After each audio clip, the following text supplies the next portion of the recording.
Hello everyone and welcome to Franchise by Nguyễn Phi Vân, providing official, multilateral and international information on franchising. Today I'm going to tell you a story that just happened to me, about a month ago in Malaysia, right? Basically my job is to accelerate Vietnamese brands, Vietnamese franchise brands, and try and go and bring it up global, right? So in the last 1 year, that's what I have been doing. I have been helping about 10 different Vietnamese brands to go abroad. Luckily, 3 of them have actually signed master franchise agreement with the Philippines. And the story is not about the Philippines, though, it's about Malaysia, because I brought 2 of the brands to Malaysia to look for partners over there. And I met a guy in Kuala Lumpur who is in real estate, right? And he wants to basically buy a master franchise license of 2 of my brands. We were basically sitting at the cafe at the Intercontinental in Kuala Lumpur, and the guy was asking me, so what do you think the Vietnamese brands can do to actually go global? Should they go global? Can they go global? And whether they should be successful or they would be successful in a foreign market. And I'm asking him, why do you ask me that questions? If the model is right, if the business is right, if the brand is good, if there is opportunity in international markets, then any brand from any market or any country can basically prosper. We're not just talking about Vietnamese brands. And he told me something that I still remember until today. It does hurt me a little bit. He said, Vietnam, in a way, is behind Malaysia.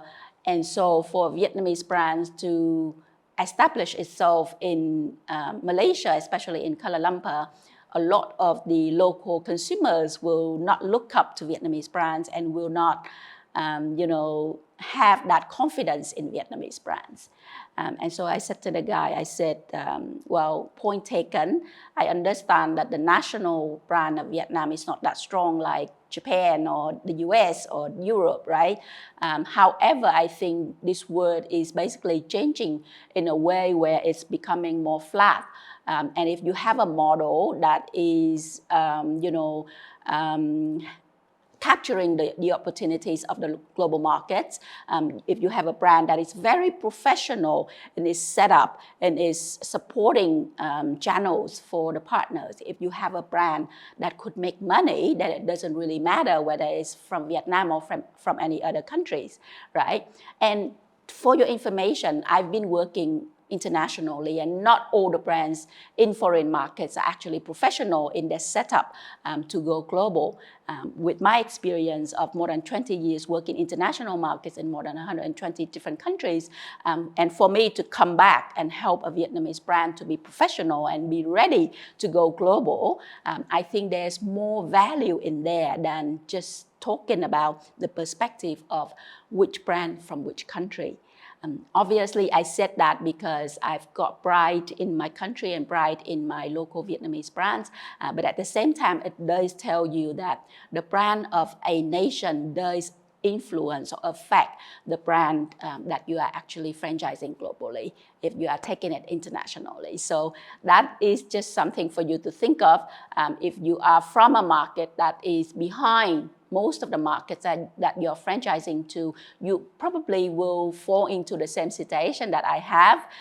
And for you to be prepared, to be professional, to be able to answer that questions, to be able to have confidence in providing information and presenting your brands to international markets. That is something that needs a lot of preparation, a lot of hard work, and a lot of courage for you, before you actually take the brands internationally. So hopefully this will help you to prepare. This will help you to think about what you need to do before any opportunities that come across your pathway in international markets.